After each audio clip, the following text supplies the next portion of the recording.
हिमाचल प्रदेश से एक बड़ी खबर सामने आ रही है जिसमें क्रिप्टो करेंसी के मास्टरमाइंड अभिषेक को पुलिस ने पकड़ लिया है। हिमाचल प्रदेश पुलिस की विशेष जांच टीम के ये बंदा हाथ लगा है। बताते चलें कि बीते 1.5 महीने से पुलिस की एसआईटी के साथ आंख मिचौली खेलने वाला क्रिप्टो करेंसी ठगी मामले का मास्टरमाइंड अभिषेक आखिरकार हिमाचल प्रदेश पुलिस की विशेष जांच टीम के हाथ लग गया है। एसआईटी के जानकारी के मुताबिक पुलिस ने इस आरोपी को दिल्ली से गिरफ्तार करने में सफलता हासिल की है। एसआईटी ने उसे शिमला जिला अदालत में पेश किया, जहां से उसे 5 दिन की पुलिस रिमांड पर भेज दिया गया है। आरोपी की गिरफ्तारी के बाद पुलिस एसआईटी ने अन्य आरोपियों की धरपकड़ और दस्तावेज जुटाने के लिए बीते कल भी 6 जिलों के 41 स्थानों पर दबिश दी थी। इस दौरान क्रिप्टो करेंसी से जुड़े अहम दस्तावेज, hard disk, pen drive, bank खातों की पासबुक, रसीदें आदि एसआईटी ने अपने कब्जे में ले लिए हैं। इसके अलावा एसआईटी अब तक 10 आरोपियों को गिरफ्तार भी कर चुकी है। पुलिस एसआईटी ने बीते कल जिला हमीरपुर में 25, कांगड़ा में 7, बिलासपुर में 4, मंडी कुल्लू में 2 और सोलन में 1 जगह दबिश दी थी। वहीं पुलिस की ओर से गिरफ्तार अभिषेक के घर पर भी छापे मारकर क्रिप्टो करेंसी से जुड़े अहम दस्तावेज जुटाए गए हैं। पुलिस ने दबिश के दौरान कई गाड़ियों और बैंक खातों को भी सीज किया है। इसके अलावा इन गाड़ियों के रजिस्ट्रेशन को भी जांचा जा रहा है।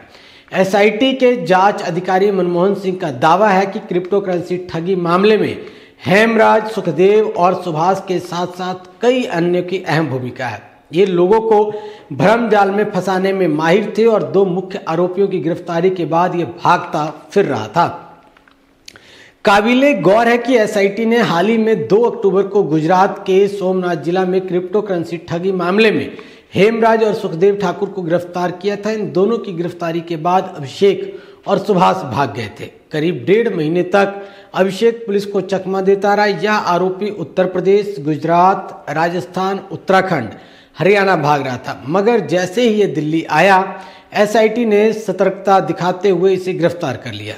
मनमोहन सिंह की माने तो पहली जांच में 2300 करोड़ रुपए का बड़ा खेल लग रहा है और ये पकड़े गए आरोपियों में अभिषेक की अब तक सबसे ज्यादा देनदारी सामने आई है, जो कि 200 करोड़ के आसपास है। वहीं एसआईटी जीरकपुर निवासी एक महिला के साथ 9 अन्य पुरुष आरोपियों को गिरफ्तार कर चुकी है, जो सभी हिमाचल के रहने वाले हैं। वहीं मुख्य आरोपी सुभाष अभी भी एसआईटी की गिरफ्त से बाहर है और विदेश में बताया जा रहा है, जिसकी धरपकड़ के लिए एसआईटी लगातार प्रयास कर रही है। जैसे आपको मालूम ही है कि एक पालमपुर पुलिस स्टेशन में क्रिप्टो करेंसी के संबंध में एक एफआईआर रजिस्टर हुई थी, जिसमें इनिशियली हेमराज एंड सुखदेव नाम के व्यक्ति जो चेन में काफ़ी ऊपर थे और मैन एक्यूज थे, उन्हें अरेस्ट किया गया था।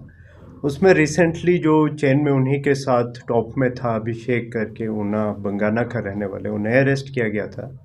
और जो भी अभी तक की इन्वेस्टिगेशन है और उसके आधार पे कुछ एक लोकेशंस को आइडेंटिफाई करके 41 प्लेसेस पे कल एसआईटी ने रेड की है, जो डिस्ट्रिक्ट पुलिस के असिस्टेंट से। और जो भी वहाँ पे इस एविडेंसेस मिले हैं, चाहे डिजिटल हो चाहे कागज़ पे हो, उन सबको लिया गया है और उन सबको अभी परयूज़ किया जा रहा है। अकॉर्डिंगली जो भी उनमें क्लूज जनरेट होंगे उसके आधार पे फर्दर प्रोसीड किया जाएगा इन्वेस्टिगेशन में। सर, रिकवरी वगैरह भी इन लोगों से हो रही है या होगी, क्या रही? रिकवरी इन सेंस की मतलब कॉइन्स वगैरह का? हाँ, जो पैसे लोगों ने इन्वेस्ट करवाया था, जिन लोगों ने करवाया था, के थ्रू या इन लोगों ने करवाया था। अच्छा, उनमें कुछ एक वॉलेट्स आइडेंटिफाई हुए जिनको फ्रीज किया गया है और उनका पे जो अमाउंट था उनको रिकवर किया गया है। और उसी तरह से प्रॉपर्टीज़, जो भी इल गोटन मनी से प्रॉपर्टी वगैरह एक्वायर की है, उसको भी आइडेंटिफाई करके जो भी लीगल प्रोसीजर के थ्रू फ्रीज करने वगैरह की कोशिश की जा रही है।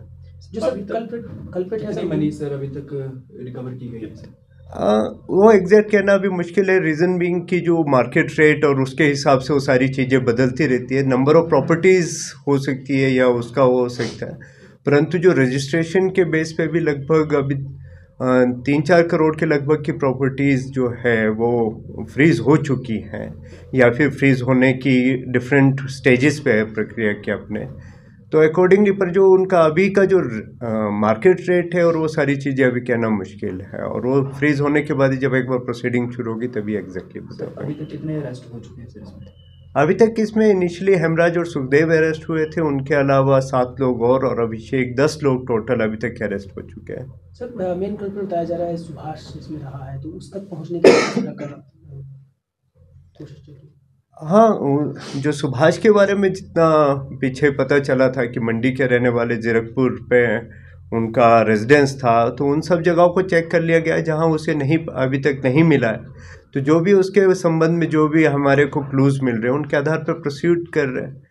तो अभी गिरफ्तार हुए सर वो कहाँ के रहने वाले हैं? हिमाचल प्रदेश के हैं, हिमाचल प्रदेश के बाहर से हैं, कहाँ के? नहीं, उनमें से ज़्यादातर 9 लोग तो हिमाचल प्रदेश के ही रहने वाले हैं। एक महिला है जो कि जीरकपुर पंजाब की रहने वाली है। अभी मामले में अगर बात करें तो बाहर के प्रदेशों से कितने लोग जो है इसमें संलिप्त पाए गए हैं और उनकी गिरफ्तारी को लेकर किस तरह पुलिस आगे बढ़ रही है? ऐसा ही नहीं, इस पे अभी इन्वेस्टिगेशन ऑनगोइंग है, अभी काफ़ी प्रिलिमिनरी स्टेजेस पे है। कई चीज़ें अभी पता लग रही हैं, कई लोगों के इन्वॉल्वमेंट के बारे में भी पता चल रहा है। तो अकॉर्डिंगली जिस तरह के जो भी सूचनाएं आएंगी, जो भी साक्ष्य आएंगे, उनके आधार पे प्रोसीड करेंगे। कोई एग्जैक्ट नंबर या कोई फिगर देना संभव नहीं है कि कितने लोगों को गिरफ्तार किया जाएगा या आउट ऑफ स्टेट के कितने लोग इन्वॉल्व होंगे। जो भी जिस तरह के साक्ष्य आएंगे उन्हीं के हिसाब से प्रोसीड किया जाएगा। सर जो लोग बाहर हैं उनको किस तरह से यहाँ लाने की रणनीति की जाएगी सर? बाहर मतलब देश से बाहर, उनके लिए संबंध में भी जो LOC वगैरह की प्रक्रिया होती है वो अडेप्ट कर ली गई है, और जो भी लीगली जो भी संभव होगा सारे मेथड अडॉप्ट किए जाएंगे, लीगल मेथड्स को। अभी तक आपकी जान में कितने करोड़ का ये घोटाला सामने आ चुका है? एग्जैक्ट फिगर कहना तो लगभग संभव नहीं है, परंतु जो भी अभी तक 2300 करोड़ के लगभग की बात हो रही है, और जिसमें से कि 400 करोड़ के लगभग के अभी अनरिकवर्ड अमाउंट, मतलब जितना लोगों को वापस नहीं आया, इस तरह की वो हैं। परंतु वो जब एक बार सारा कंक्लूड हो जाएगा तभी एग्जैक्ट फिगर और उस पीछे में कुछ कह इसमें एक पाएंगे। बात और भी सामने आ रही है सर, ये जो सुखदेव और हेमराज हैं, इनके अलावा जो अभिषेक है, ये बहुत मास्टरमाइंड टाइप का इसमें रोल निभा रहा था। क्या ये वाकई में ये MLM में जो ये स्कीम थी लोगों को जोड़ने में, उसके चेन के टॉप पे ये लोग थे, और ऑब्वियसली इन्होंने कई लोगों को आगे जोड़ा है। तो ये फेस ऑफ द ये पूरा स्कीम थे, जो लोगों से कनेक्शन में थे, जो आगे चेन बना रहे थे वगैरह। तो उस हिसाब से डेफिनेटली ये मास्टरमाइंड थे। परंतु जो बैकएंड पे जो काम हो रहा था, जिन्होंने भी सॉफ्टवेयर डेवलप किया था, उन सब चीज़ों को भी चेक किया जा रहा है। हिमाचल में 2 लाख के करीब बताए जा रहे हैं लोग, क्या वाकई में इतने लोग होंगे या इससे ज़्यादा होंगे, कम होंगे, क्या है? यह अभी कंफर्म कहना बड़ा ही मुश्किल है, जब तक कि डाटा रीजनरेट या उस तरह का कुछ हो नहीं होता, या MLM रिलेटेड डाटा हमारे हाथ पे नहीं आता, तब तक वो स्पेकुलेशन ही है। Thank you sir. GBC update के साथ इस तरह की ताज़ा तरीन खबरों के लिए और धमाकेदार खबरों के लिए जुड़े रहें। मुझे दीजिए इजाजत। जय हिंद, जय भारत।